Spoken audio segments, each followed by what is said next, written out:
छत्तीसगढ़ के मुख्यमंत्री विष्णुदेव साय ने अपने कार्यकाल के 2 साल पूरे होने पर शुक्रवार को प्रेस कॉन्फ्रेंस कर सरकार की उपलब्धियों के बारे में बताया। 13 दिसंबर को ही सीएम विष्णुदेव साय ने छत्तीसगढ़ के मुख्यमंत्री के रूप में शपथ ली थी। सीएम साय ने निरंतर सेवा, निरंतर विकास कर प्रेस वार्ता में 2 सालों में हुए विकास कार्यों की जानकारी देते हुए बताया कि उन्होंने पहली कैबिनेट में 18 लाख आवास की स्वीकृति दी थी। 2 साल में बहुत से जरूरतमंदों को मकान मिले और अभी भी बन भी रहे हैं। सीएम साय ने कहा कि किसानों से धान खरीदी के 3100 रुपए क्विंटल भाव देने का वादा था, जो पूरा किया। सरकार अब तक 2 बार धान खरीद चुकी है और तीसरी जारी है। किसानों के 2 साल का बकाया बोनस भी दिया। सीएम ने आरोप लगाया कि कांग्रेस ने अपने वादे को 5 साल तक पूरा नहीं किया। राशन पहुंच रहा है, दूर संचार के साधन वहां पर खड़े कर रहे हैं, स्कूल जो बंद था फिर से स्कूल खुल रहे हैं, अस्पताल खुल रहे हैं, कुंवरसी जैसे गांव में भी आज अस्पताल खुला है। तो ये सब हम लोग कर पा रहे हैं। उस क्षेत्र में कोई जाता नहीं था, जाने से सब डरते थे, लेकिन आज हम लोग कहीं ना कहीं 400 से ज़्यादा गाँव को आबाद कर चुके हैं। वहाँ पर शांति व्यवस्था आ चुकी है। तो नक्सलवाद के क्षेत्र में भी हमारी सरकार ने 2 साल में अभूतपूर्व काम किया है। उसी तरह से हमारा ये छत्तीसगढ़ प्रभु श्री राम का निहाल है, माता कौशल्या का मैके है, और हम लोग प्रभु श्री राम को अपना भाचा मानते हैं। तो बड़ा सौभाग्य का विषय है कि 500 साल के हिंदुओं के संघर्षों के बाद अयोध्या पवित्र धाम में प्रभु श्री राम विराजित हुए हैं। तो हमारी सरकार ने एक रामलला दर्शन योजना शुरुआत किया है और इसके तहत अभी तक 38,000 से ज़्यादा राम भक्त सरकारी खर्चे से अयोध्या जाकर प्रभु श्री राम का दर्शन करके उनसे आशीर्वाद लेकर आए हैं। एक हमारे बूढ़े बुजुर्गों की भी इच्छा होती है कि मतलब अंतिम समय में कहीं तीर्थ व्रत कर लें, लेकिन हर परिवार में वो सक्षमता नहीं होती है। और पिछले 15 साल की हमारी सरकार में, तत्कालीन सरकार ने मुख्यमंत्री तीर्थ दर्शन योजना की शुरुआत की थी, जो बीच में बंद हो गया था। उसको फिर से हम लोगों ने चालू किया है और मुझे बताते हुए गौरव हो रहा है कि ऐसे हमारे बुजुर्ग अभी 5,000 से ज़्यादा तीर्थ यात्रा दर्शन योजना का लाभ ले चुके हैं। इसमें पूरे देश में 19 तीर्थ चिन्हित हैं। तो जहाँ भी हमारे बुजुर्ग इच्छा करते हैं वहाँ पर उनको दर्शन कराया जाता है। उसी तरह से राजिम कुंभ, इसको हम लोग फिर से भव्य रूप प्रदान किए हैं। और जो 75 दिनों का दशहरा चलता है बस्तर में, और शायद पूरे विश्व में एकमात्र दशहरा होगा जो 75 दिनों तक चलता है, उसका बजट को भी बढ़ाए हैं। और हम लोग अपनी सरकार में सुशासन और अभिसरण विभाग का गठन किए हैं। शायद ये पहली सरकार होगी कि यहाँ पर सुशासन और अभिसरण विभाग का गठन हुआ है। और अटल मॉनिटरिंग पोर्टल बनाए हैं योजनाओं की मॉनिटरिंग के लिए। और हम एक स्वच्छ और निष्पक्ष सरकार देना चाहते हैं। अभी तक 400 से ज़्यादा रिफॉर्म लाए हैं ईज ऑफ बिजनेस और ईज ऑफ लाइफ में सुधार करने के लिए। एक राज्य राजधानी क्षेत्र विकास प्राधिकरण SCR का भी गठन किए हैं और राजधानी क्षेत्र में नया रायपुर, भिलाई, दुर्ग, बीरगांव आदि क्षेत्रों को लेकर इस क्षेत्र के विकास के लिए नया प्रोजेक्ट बनाकर हम लोग आगे काम करना चाहते हैं। हमारे युवाओं को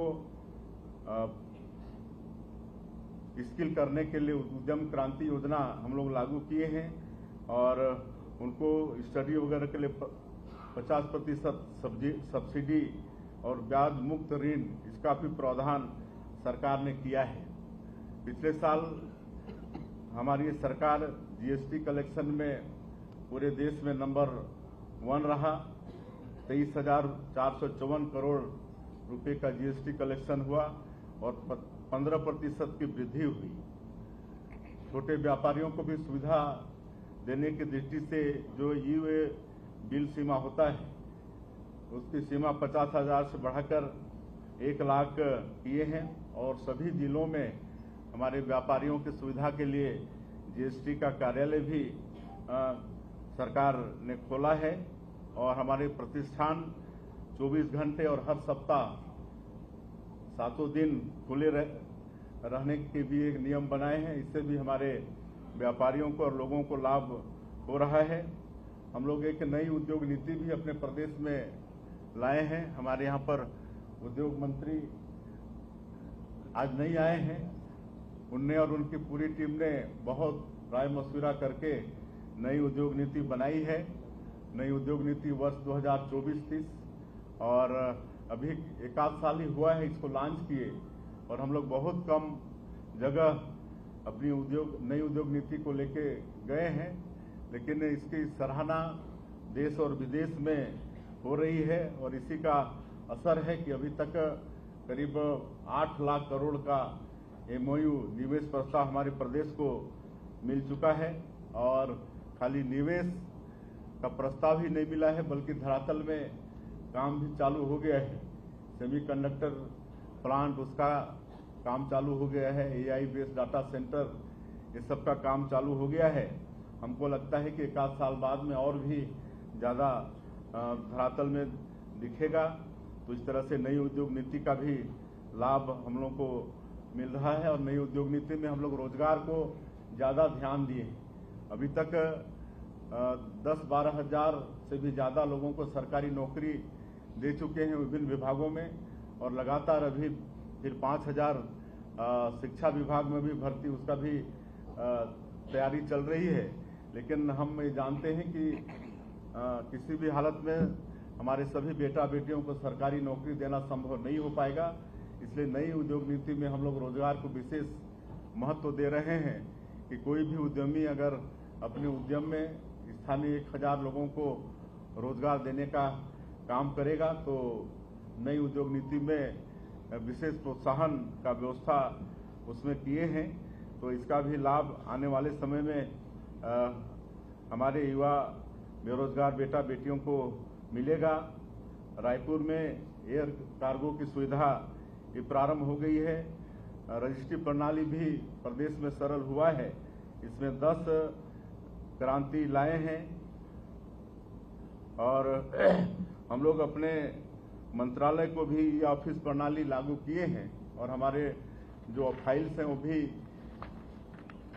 डिजिटल हो गए हैं, और इससे पूरा पारदर्शिता आई है।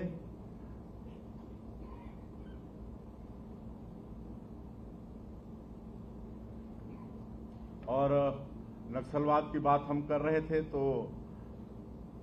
आत्मसमर्पित नक्सलियों के लिए भी एक अच्छी पुनर्वास नीति लाए हैं, और इसके लिए हमारे गृह मंत्री जी यहाँ पर बैठे हैं। देश के कई प्रदेशों का दौरा करके वहाँ के पुनर्वास नीति का अध्ययन करके अच्छा पुनर्वास नीति हम लोगों ने बनाया है।